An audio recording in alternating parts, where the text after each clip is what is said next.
just want it. Can you see myself? Can you see myself? Can you see myself? South of Australia, on the island of Tasmania. It's a land of craggy mountains, wild rivers, and mysterious forests.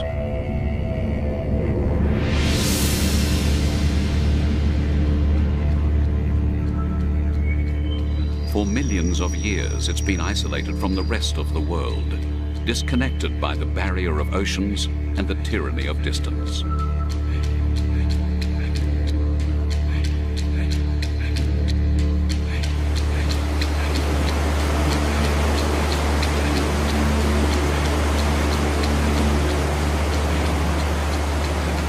In its impenetrable wildernesses, there are still valleys which have probably never known the foot of man.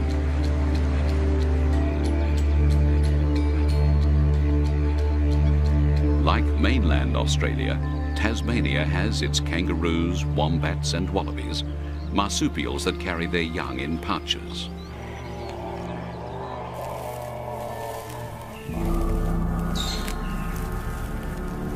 But there was one Tasmanian animal that's no longer found on the mainland. A ferocious flesh-eater that terrorized all the other beasts. The thylacine.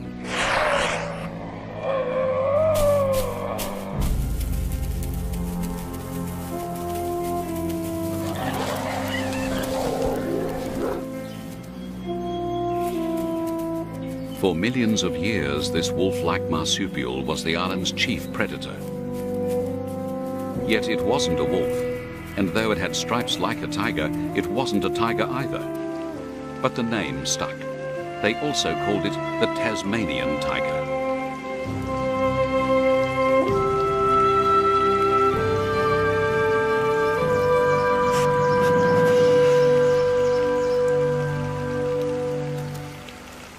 But today, only its ghost remains. For over 60 years, there's been no confirmed sighting. Its mating call is no longer heard crying through the forests.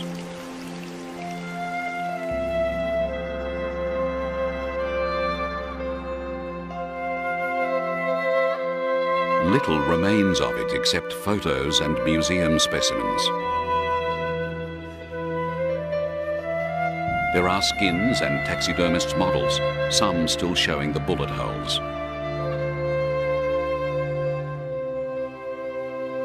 For the thylacine's extinction was quite deliberate. A state-inspired extermination fueled by irrational fear.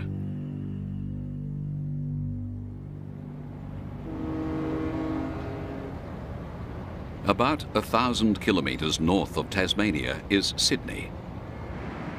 One of the city's oldest institutions is the Australian Museum. Its director is Professor Mike Archer.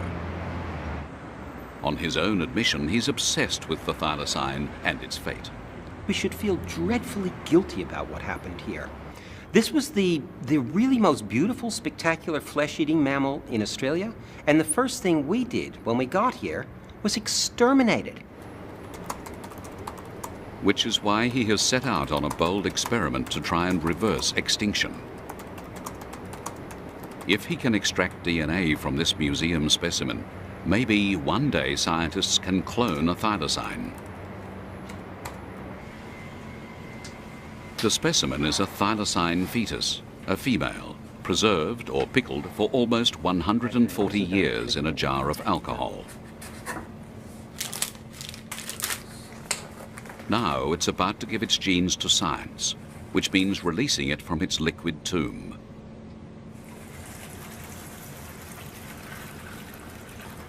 Sliding out. They're out. And the secret lay in the alcohol.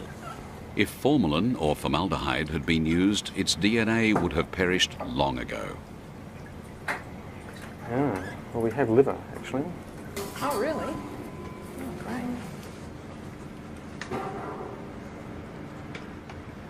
And there was another secret. Its intestines were removed to help preservation.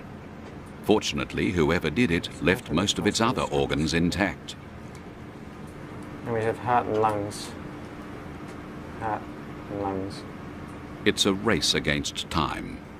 It cannot be out of its preservative for more than 30 minutes, or the effects of the alcohol may start to wear off.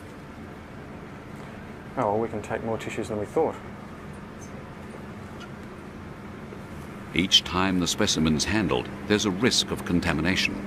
All that's needed is one fleck of human skin to fall in, and they could find that they are getting DNA from the wrong animal. This condition's not too bad, considering it's been in alcohol for 100 years or so. So, if they want pure thylacine DNA, its internal organs are the best option, preferably those still protected by natural membranes. So the kidneys are fortunate too, in that they sit in their own little sacs as well, so they can be hopefully less contaminated than some of the other tissues.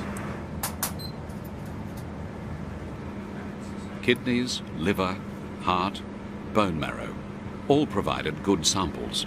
Hopefully they'll also yield good DNA.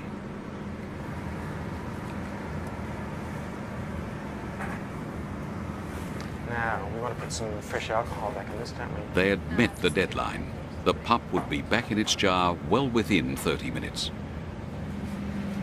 So how many samples have you got now? 10 tissue samples and two bone marrow samples. But while alcohol preserves DNA in the short term, no one knew what effect it would have over all those years.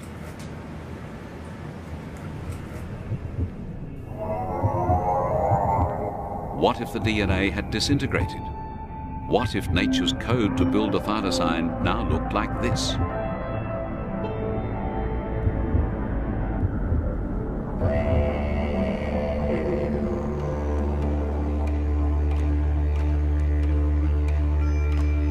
If Mike Archer's dream is ever to come true, he'll be putting back into these forests an ancient link, an animal whose evolutionary history goes back to a time when Australia was still attached to Antarctica. This has got to be one of the most significant forests in the whole world. Antarctica looked like this 55 million years ago, as beautiful and richly forested as this. The ancestors of the first marsupials that came into Australia marched across this country. The ancestors of the bandicoots, the possums, and even the thylacines exploded in diversity in a brand new land.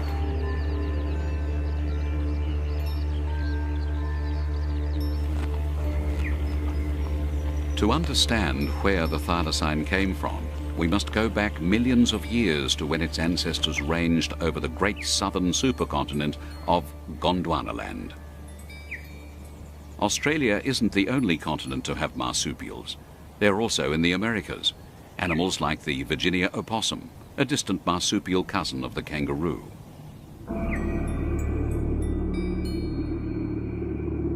And they also lived in Antarctica until about 37 million years ago, when the climate changed and their habitat disappeared under the ice cap.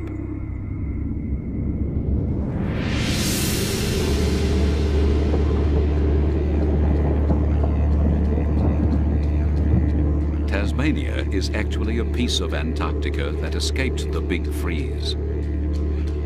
Millions of years ago, it was dragged north by Australia. Its shattered scarps, fragments of a trans-Antarctic mountain range, snapped apart during this titanic rift.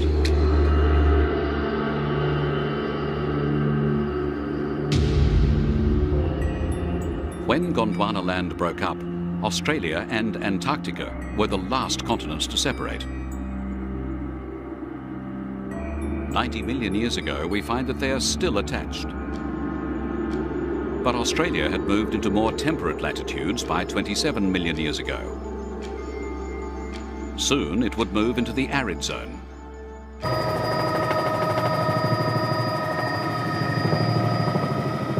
Which explains why a landscape once inhabited by rainforest animals now looks like this.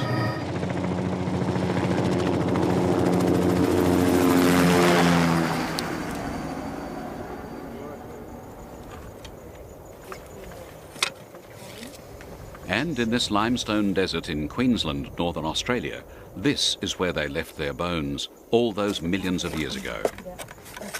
Firing! It'll be on 0 and you won't hear the 0. 3, 2, 1.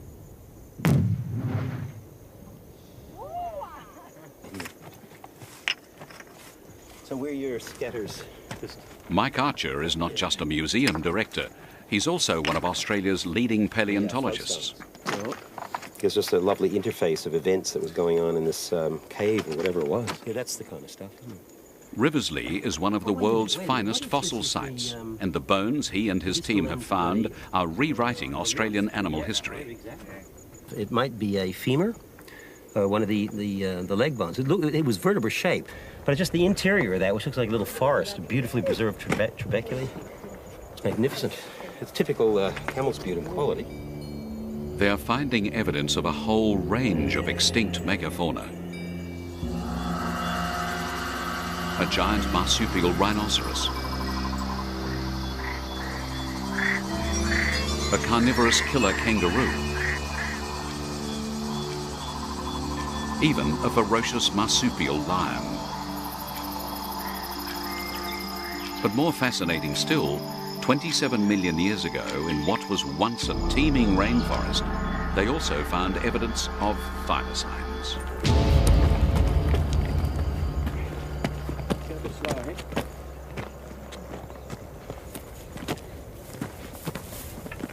This is the beginning of the thylacine story. We found a beautiful bit of a jaw with a magnificent tooth in it. You can just see that lovely thing standing proud above the bone there. It has so much to tell us. That tooth is a very primitive thylacine tooth. The deep time story of thylacines, which we find written in these rocks, is something that you simply cannot get from looking at the last 200 years of understanding about thylacines that Europeans had. What we find in these rocks is anywhere upwards of 5 to 6 different kinds of thylacines, tiny little ones, medium-sized ones, generalized, specialized ones. This was the thylacine's finest hour. And as we come up through these rocks, what we discover is that slowly they are being chewed away at. They're losing their numbers, they're losing their kinds, so that by about 8 million years ago, there were only 3 kinds left. By 5 million years ago, only 1 kind left.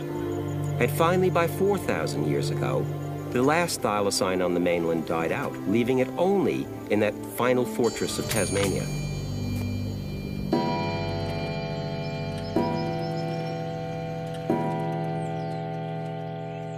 But time started to run out for the thylacine in Tasmania at the start of the 19th century with the arrival of British settlers, among them Mike Archer's own ancestors.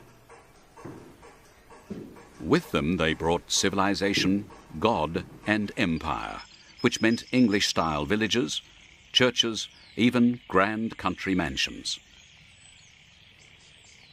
They also brought their sheep, and here in their new Southern Hemisphere home, they prospered and got rich on wool. They couldn't adapt to Australia. Australia had to be adapted to them.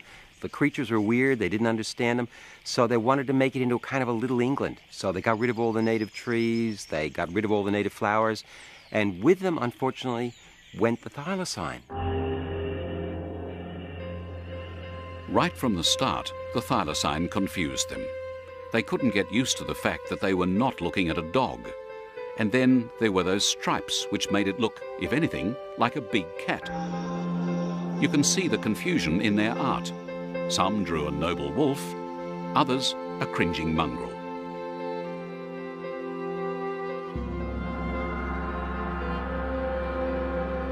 And when cameras arrived, it only added to the confusion. All these photos are of captive thylacines, in some cases whole families of them. Not only did they look like dogs, but they seemed to behave like them, though some obviously acquired a taste for chickens. But one of the more interesting photos to come to light recently does portray them as marsupials. Here's a family of stuffed thylacines in dog-like pose, except there's a little one sticking out of its mother's pouch. One of the most incredible things about the thylacine is its convergence. It is probably the best example in the world of the biological phenomenon where one animal comes to look identical to another animal because they do the same sorts of things. The ancestors of dogs are related to bears. They have nothing to do with anything in Australia. The ancestors of thylacines are related to kangaroos and wombats. And yet these two animals, doing the same basic kinds of things, they have come to look identical to each other. So identical, internally in their skeleton, in their skull, in their external features, that it's not uncommon for a biologist to mistake one for the other.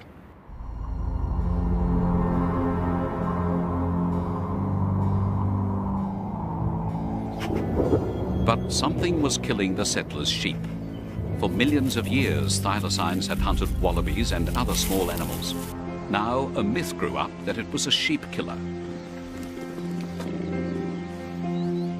Yet, whilst feral dogs ran loose in the countryside, the thylacine got the blame. It seems that the settlers demanded a scapegoat. So, a price was put on its head. What had taken nature some 50 million years to evolve was exterminated in only 50. In many respects, the destruction of the thylacine was simply a criminal act of the worst kind. A criminal act in terms of the animal was scapegoated and destroyed in Tasmania for the mythical belief that it attacked sheep when there is very little evidence to suggest that it did so. This is the tragedy of this situation. It was not the thylacines that were eating the sheep. That was so rare it didn't even matter. What was actually happening was wild dogs were eating those sheep.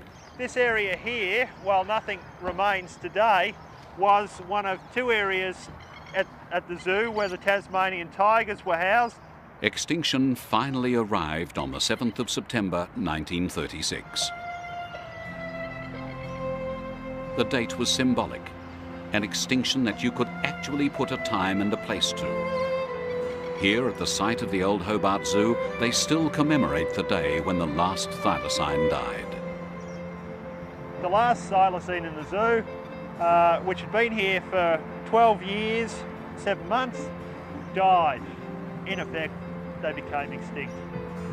So this is the last site of the thylacine, as far as we know it. There isn't even a memorial to the last thylacine. Not a stone of its enclosure remains.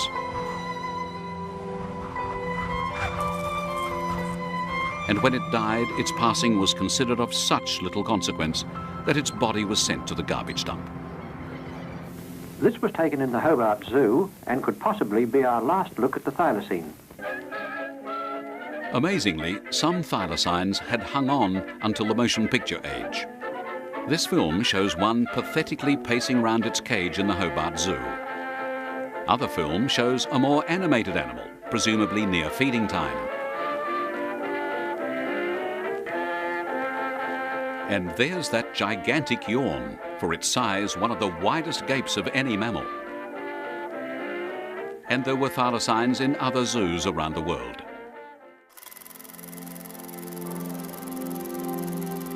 This image was recently discovered.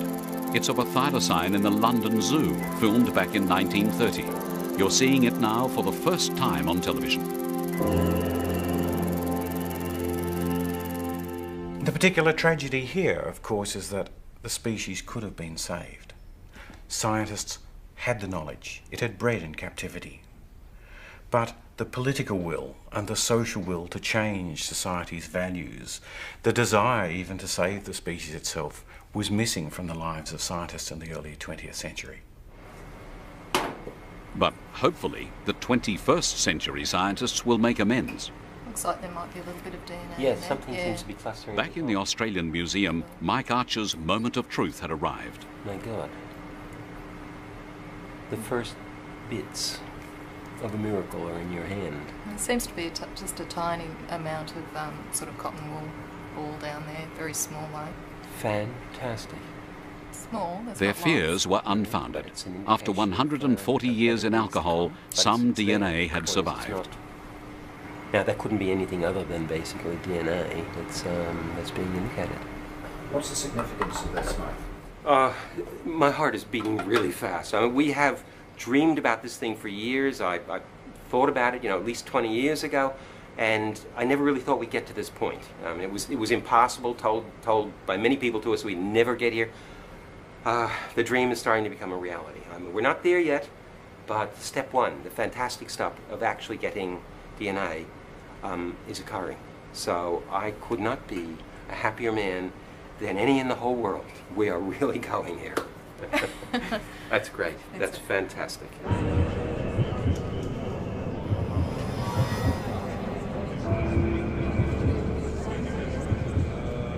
It was Mike Archer's eureka moment, a moment he intended to share with the world. Ladies and gentlemen, we are here to announce what is probably the biological equivalent of human beings taking the first step on the moon. Nobody has ever done what we have just done. It is the threshold of what will be a very exciting series of opportunities to maybe question whether extinction really is forever. But despite the extravagant claims, science was still a long way short of cloning a thylacine, as Mike Archer knew only too well. The DNA was seriously fragmented. How do we put it together as chromosomes? How do we know how many chromosomes we should have? How do we get the DNA viable? It's pickled. How do we get it to start to be in a format where it can actually start to code for and produce proteins? So many challenges. When most of us think of cloning, we think of Dolly, the first mammal cloned from an adult cell. Since then, scientists have also cloned cattle, mice, even human embryos. Put simply, cloning works like this. Pick a cell from an animal, remove its genetic material, put it into the egg of a host animal that's had its own genetic material removed, zap it with an electrical charge, and it's fused. If you're successful, the cells divide and you've got a cloned embryo.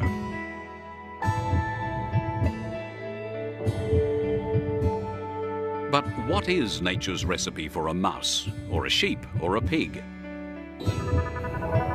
In most cases, scientists simply don't know, and they don't have to. All they're doing is manipulating nature's code. But reconstructing that code is a very different story. What we've got to do is something extraordinarily more challenging. We've got to take dead DNA from an extinct animal and insert that into the cell of a living animal and keep our fingers crossed that what we're going to get as the result of this process is the extinct animal back alive again. We've got the control. The job of trying to sort out all this DNA falls to doctors Karen Firestone and Don Colgan. Different dilutions of the tooth and one at the bone. What is interesting, I guess, is that the heart doesn't seem to have much better conditioned DNA than the liver. It's hard to know really where to begin, particularly when it's so fragmented, and there's always a nagging feeling that it could be contaminated. It's ancient DNA. It's degraded. It's broken down into fairly small fragments. We're looking at 2 to 3 million different pieces that we have to put in their correct order. It's also in very low copy number, and it's a difficult material to work with. Like Jurassic Park, they must rebuild an extinct animal. This is the stuff of science fiction.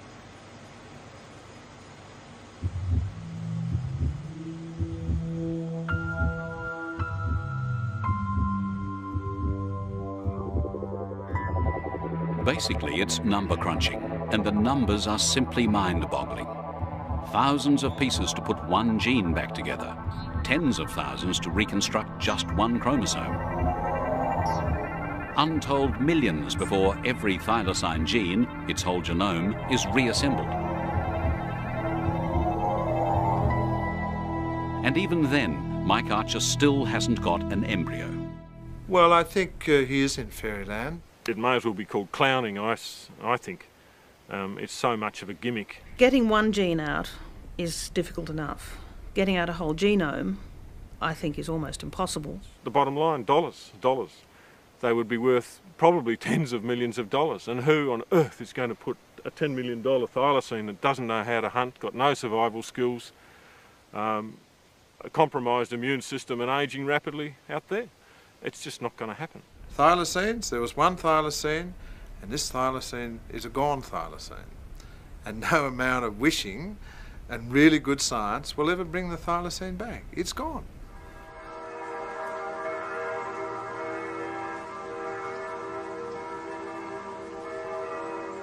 But not everyone is so negative. In a small Massachusetts country town lives one of the world's leading genetic scientists.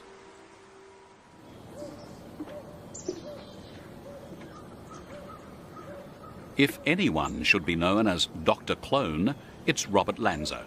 He's a man who combines an aptitude for cutting-edge science with a passion for stones and bones. This is a Brontosaurus femur. This is a creature that was some 50 tons. It was probably the size of this entire house. And you can actually see where this creature at some point was actually attacked, perhaps by a T-Rex. You can see where the actual skin of the bone was ripped, and it actually formed a callus over the damaged part of the bone. And here what we have is a crinoid. This is a pretty interesting creature. His house is a monument to extinction. Prehistoric sea creatures, animals, ancient plants, even dinosaur footprints. All are displayed like artworks around his house. And it was almost like it happened yesterday. I mean, you can see the smudge marks. And over here, what you have is a nest of dinosaur eggs that's about 100 million years old. Bob Lanza has created his own private Jurassic Park. And you can actually see the shells where the shells actually started to break off from the egg. But he's also taken a cautious interest in cloning the thylacine. I think it's definitely a feasible project in the next decade or so. We have a number of the technologies already working at this point. For instance, we know with the Human Genome Project, for instance, we know that just a few years ago, people thought that that was going to be many, many years in the future, and already we've already succeeded there. So that's a good example of how fast our science is evolving. Just over a year ago, he and his team confounded their critics when they cloned the world's first endangered species, a rare Asian ox called a gaur. It was the first time the DNA of one species had been put into the egg of another. The gaur's mother was a domestic cow. Unfortunately, the gaur died after 2 days from a common infection, but the point had been made. A cross-species clone had been born. I was told that we couldn't use the cross-species cloning to clone the first endangered species. I was told by virtually every scientist that that was an impossibility. And in fact, no one had ever even gotten a pregnancy at that point, and we ended up with a beautiful little baby gaur. So to those skeptics, I say, you know, we did it there. We did it a few years ago when the first animal was actually cloned from an adult cell. And so I think that that is more the norm. I think that the scientific community is very conservative, and rightly so. I think there's no question. This is an ambitious project, and it's going to take many years to have success. Bob Lanza doesn't agree with trying to clone everything. For him, the criteria is that an animal must have somewhere appropriate to live once it's cloned. It's hard to believe that they actually have footage of this animal. You know, it hasn't been extinct that long, so obviously there must still be some habitat left. So I think it would be really great if you're able to bring this animal back to life.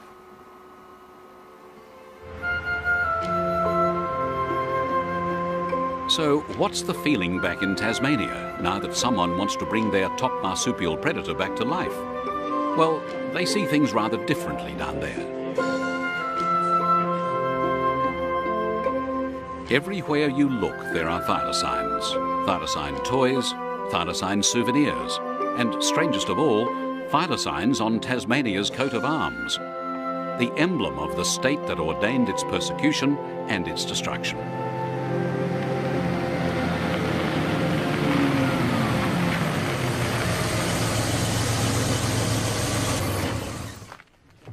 It makes you wonder if it's really extinct. And there are plenty who'll swear that it's not. Cole Bailey is one of them.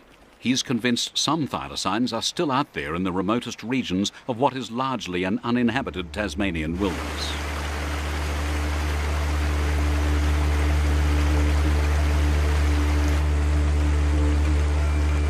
The snow is just melting on the Tasmanian highlands, feeding icy streams which flow into the forests far below. So it's into here that Cole Bailey, the true believer, and Mike Archer, the scientific skeptic, set off on a trek. For Cole, it's a chance to win another convert. But Mike has his own agenda. He wants to check out the thylacine habitat. They're heading into a remote forest which still boasts some of the world's tallest trees.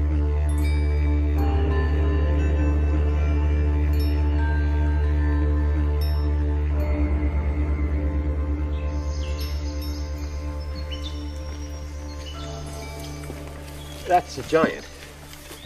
Yeah, she'd be 100 metres tall, that one. That'd be about 320 feet. Yep, that's about right. That's a tree.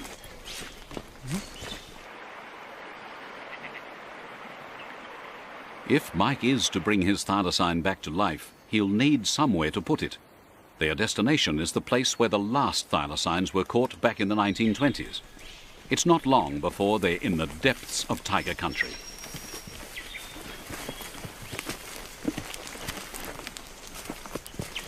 Oh, hang on.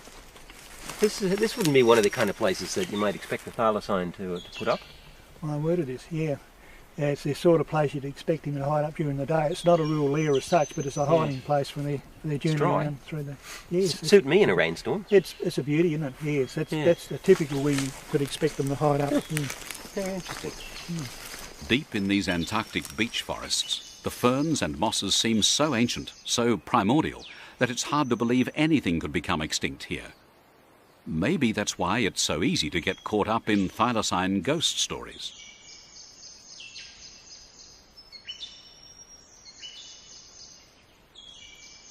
This is a man who is convinced thylacines are still out there in the bush, and although I'm an arch skeptic, having talked to him, the magic of the feelings that he has about the thylacines still surviving is irresistible. It's very difficult not to find yourself tugged into that vortex where you accept that they are still out there, still watching us in the bush.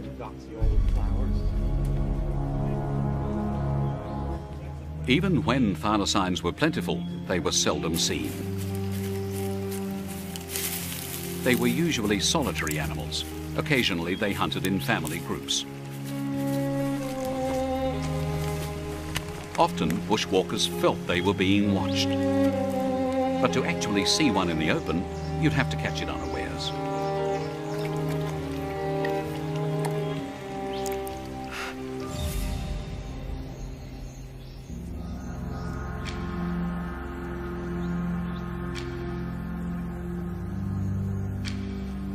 But back to reality. There are no ghosts here. Only the smell of charred timber. You don't have to walk far in Tasmania to find the destruction left by the timber cutters.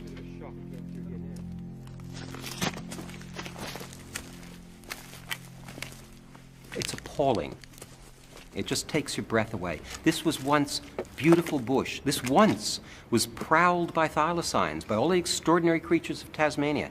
And now it's a devastated charcoal wasteland. At this rate, not only will Mike Archer have to recreate a thylacine, he'll have to recreate its environment as well.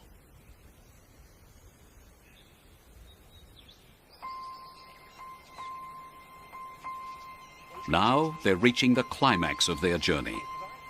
This is where the last thylacines were caught in the wild. Back in 1924, Elias Churchill caught one of the last tigers alive in this valley, and it ended up in the Hobart Zoo. It's one of the last 6 tigers caught in Tasmania. That makes this kind of special. There should be one watching us now.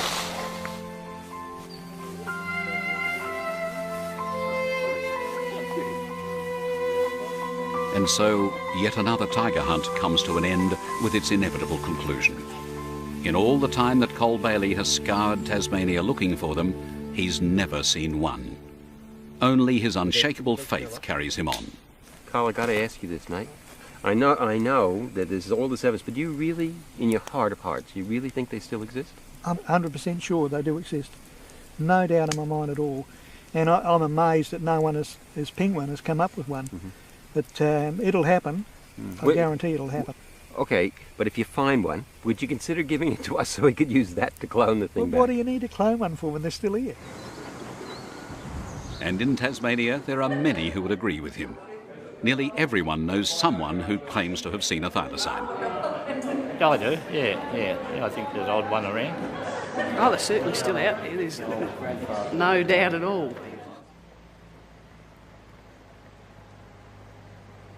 But in reality, there's not a shred of evidence that they still exist. Just ask the man whose job it is to investigate all so-called sightings. I think it's very unlikely the animal still exists, but it is possible.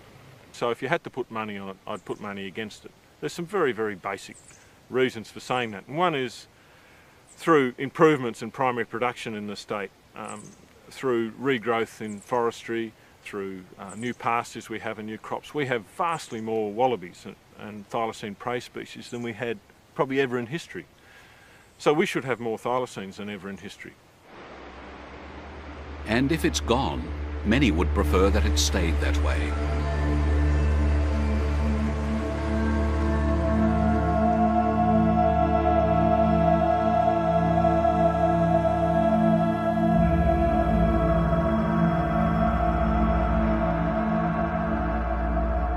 By trying to roll back the tide of extinction, Mike Archer could find himself stepping into a moral minefield with accusations that he's meddling with the mysteries of creation. But criticism has actually come from other quarters, the environmental movement and the scientific community. So now accusations that he's playing God are the least of his concern. I see cloning as a very soft option. It gives people an easy way out. It's like saying extinction isn't forever. We can fix it up later when things are a little bit better. And if that attitude permeates, then we're going to have nobody worrying too much about extinctions. I have a very strong view that there should be no more money wasted on trying to clone the thylacine. I think if there's some particular molecular reason for doing it, please tell us, because it's not apparent to any of us. I think you should forget about that and get on with doing something more useful. Now, there are those people who have said to us, this is an impossible dream, you're nuts, go do something useful, make hamburgers for a living or whatever, but stop this waste of time, this waste of money. I can't help thinking about somebody like Lord Kelvin, who in 1895 made the comment, 1895, that heavier than air machines were never ever going to fly. The trouble is, clone has become a dirty word, one that's now linked with the issue of human cloning.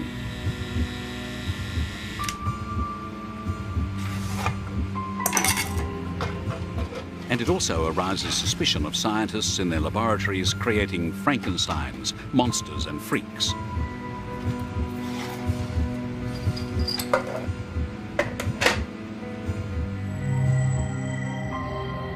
Well, meet a freak, the result of an extraordinary experiment that took place in the Arab Emirate of Dubai. So this is my boy, this is Rama the Kama. He's a cross between a camel and a guanaco. And he was born in 3.5 years ago in January. Gorgeous little boy. Rama is a human creation. He owes his existence to a scientist, Dr. Lulu Skidmore. Arabian camels and South American guanacos, or llamas, are very distantly related, their common evolutionary ancestor living some 11 million years ago. Not only is there a huge evolutionary gulf, but the size difference also makes it impossible for them to mate.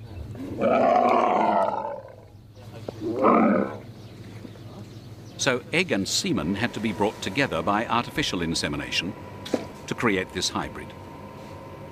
But there were other problems. And camel is in fact 13 months gestation, and a guanaco should be about 11. So we assumed he'd be born around 12 months gestation, but in actual fact he was born after 10.5, which was quite a surprise to us and a surprise to his mum too. And so much so that she didn't actually have any milk, so we had to hand rear him. Because of that, he's obviously become very imprinted on human beings, and he now thinks he's sort of part human as well. But Rama is no longer unique. Another Kama has been born, this time a female, and she's called Carmilla. It's unlikely that Rama and she can interbreed, but then it was unlikely that they could exist in the first place. And if they're not sterile, and it's a big if, Lulu will have created a self-perpetuating hybrid species in a laboratory, and they'll be lovable Kamas, not Frankenstein monsters.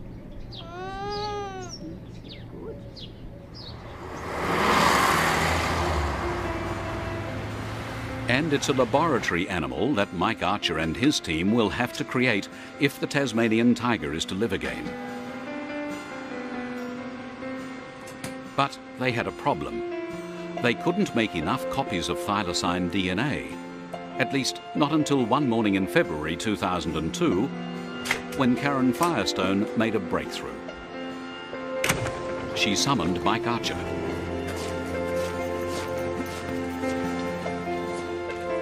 Not only had she managed to replicate some thylacine DNA, she'd managed to make millions of copies, pure copies of DNA fragments, undamaged and unmistakably thylacine. For Mike Archer and his team, it would be their second eureka moment. Aaron, what do you got? Some thylacine sequence. So this is the results of the PCR breakthrough. Yep. Yeah. Really nice sequence. Yes, all here. the bases showing up nicely. All the For the first time, thylacine DNA had shown it could potentially work in a living cell. Best match down here is the thylacine. Yeah, as we would expect. So another major stumbling block falls over. Another thing we were never supposed to be able to do happens. Brilliant. Well done. Well done.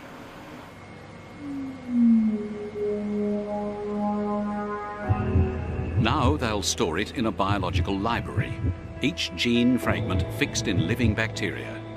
At a microscopic level at least, pieces of thylacine will soon move back into the land of the living.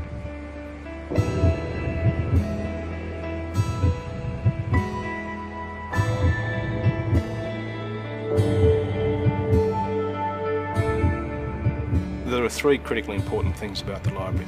Firstly, it gives us a living copying mechanism for the thylacine genes. Secondly, it enables us to make as much of each of the thylacine genes as we want to. And thirdly, it allows us to begin sequencing the thylacine genome.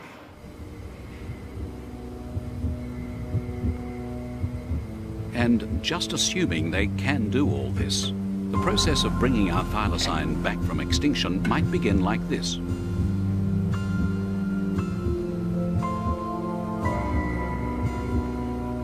It starts at a microscopic level, when scientists inject a reconstructed thylacine genome into a tiny host cell.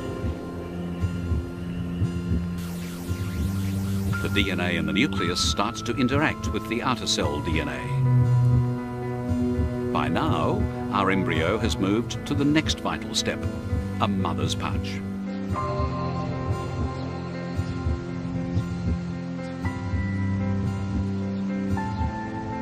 It needs a surrogate mother, one selected from a related species.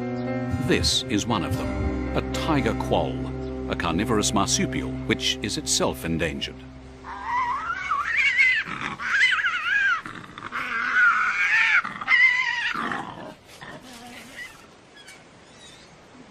But there's another relative, the quarrelsome Tasmanian devil. While neither the quoll or the devil are particularly close genetically to a thylacine, the devil has the bigger pouch. Whoa-wee, look at that. And what you can see here is two little tails hanging out and a little bit of the torso of two little devils that are now 8 weeks of age. Meet Dolly the devil, and she loves a cuddle. For an animal with such a fearsome reputation, she seems very loving and maternal. Her pouch is one she can open and close. It's the sort of pouch that may one day nurture our thylacine.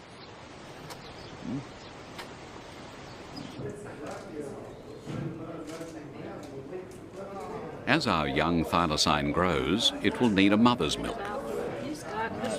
They get fed every 4 hours. No one knows what a thylacine's milk was like, but there's always the bottle. And then little guzzlers. What works for these devil cubs may work for a motherless thylacine.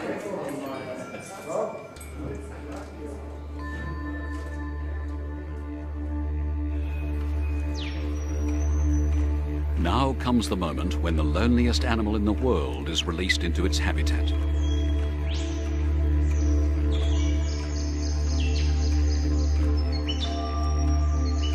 It's a laboratory orphan, with no mother or father, no sister or brother, no one to help it adjust to a bewildering world. Indeed, there'll be no one to even teach it how to be a thylacine, except the ghosts of its slaughtered ancestors. In the end, I've got to do this. The obsession in me about thylacines is going to drive this project forward, and the people that are with me have the same shared obsession. I don't know if this is a waste of time, as some people say it is. I have no idea whether we're going to accomplish what we want to accomplish, but I know we're going to try.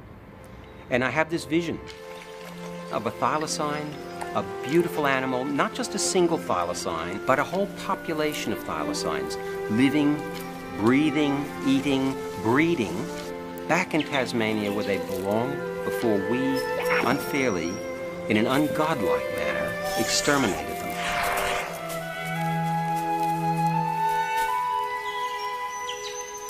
I think we can do this. We may be asking too much at the moment of technology. We may be ahead of what technology can actually do at this point. But if the vision stays out in front of the game and leads, I think we've got that chance. We've got that chance of having our dream actually come true.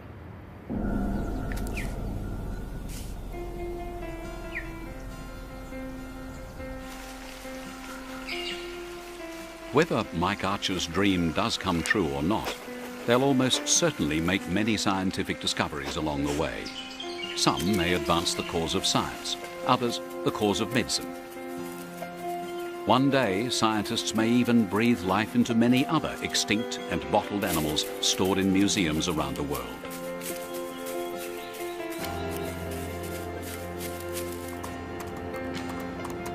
But if the Tasmanian tiger or thylacine does live again, it'll be due to the vision and drive of one man, a man who wants to reverse what he sees as a great crime of the 20th century. And if the advances in science keep pace with Mike Archer's vision, he and his team may well bring about the end of extinction.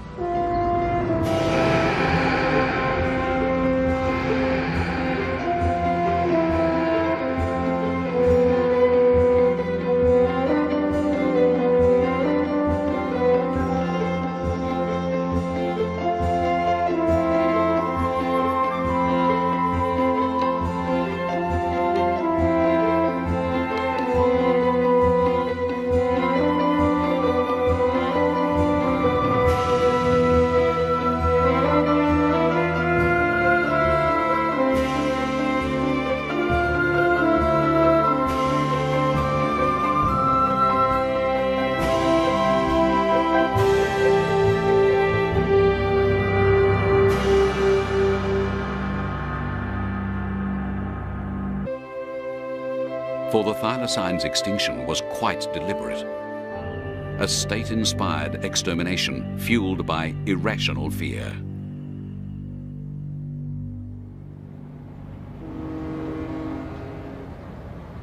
About 1,000 kilometres north of Tasmania is Sydney. One of the city's oldest institutions is the Australian Museum. Its director is Professor Mike Archer. On his own admission, he's obsessed with the thylacine and its fate. We should feel dreadfully guilty about what happened here. This was the really most beautiful, spectacular flesh-eating mammal in Australia, and the first thing we did when we got here was exterminate it. Which is why he has set out on a bold experiment to try and reverse extinction. If he can extract DNA from this museum specimen, maybe one day scientists can clone a thylacine.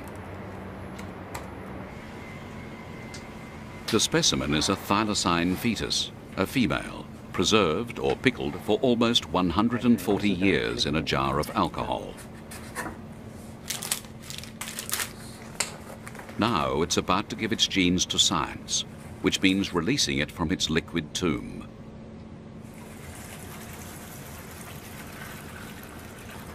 Slide it out. They're out. And the secret lay in the alcohol. If formalin or formaldehyde had been used, its DNA would have perished long ago. Ah, well, we have liver, actually. Oh, really? Oh, great. And there was another secret. Its intestines were removed to help preservation. Fortunately, whoever did it left most of its other organs intact. And we have heart and lungs. Heart and lungs. It's a race against time. It cannot be out of its preservative for more than 30 minutes, or the effects of the alcohol may start to wear off. Oh, well, we can take more tissues than we thought. Each time the specimen's handled, there's a risk of contamination. All that's needed is one fleck of human skin to fall in, and they could find that they are getting DNA from the wrong animal. This condition's not too bad, considering it's been in alcohol for 100 years or so. So, if they want pure thylacine DNA, its internal organs are the best option, preferably those still protected by natural membranes. So the kidneys are fortunate too. And terrorized all the other beasts.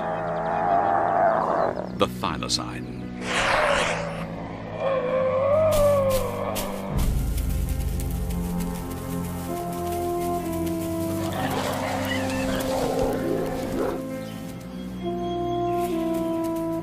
For millions of years, this wolf-like marsupial was the island's chief predator. Yet it wasn't a wolf, and though it had stripes like a tiger, it wasn't a tiger either. But the name stuck. They also called it the Tasmanian tiger.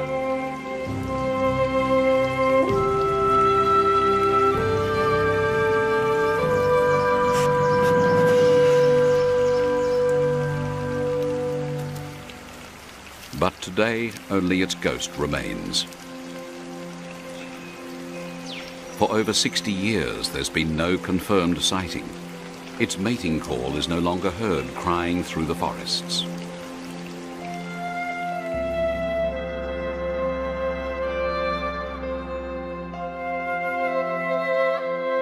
Little remains of it except photos and museum specimens. There are skins and taxidermist models, some still showing the bullet holes. They sit in their own little sacks as well, so they can be hopefully less contaminated than some of the other tissues. Kidneys, liver, heart, bone marrow, all provided good samples. Hopefully they'll also yield good DNA.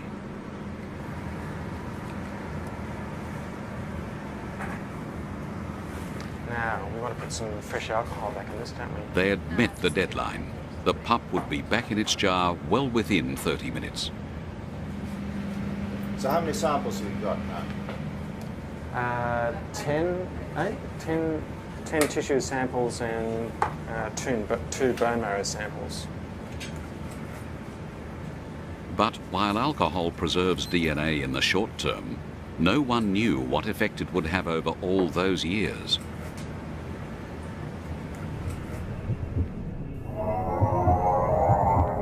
What if the DNA had disintegrated?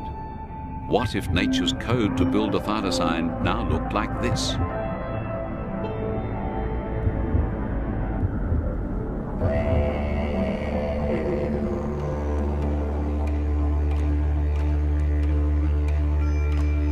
If Mike Archer's dream is ever to come true, he'll be putting back into these forests an ancient link, an animal. I just want it. Can you see myself? Can you see myself? Can you see myself? South of Australia, on the island of Tasmania. It's a land of craggy mountains, wild rivers, and mysterious forests.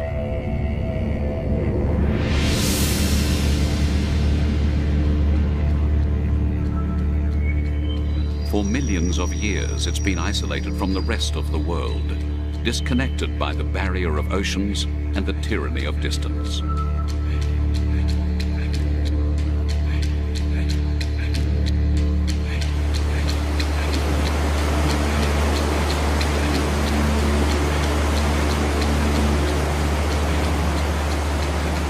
In its impenetrable wildernesses, there are still valleys which have probably never known the foot of man.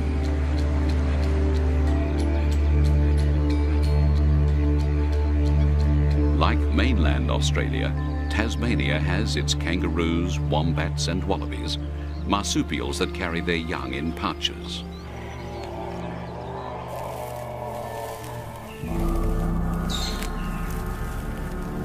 But there was one Tasmanian animal that's no longer found on the mainland. A ferocious flesh eater that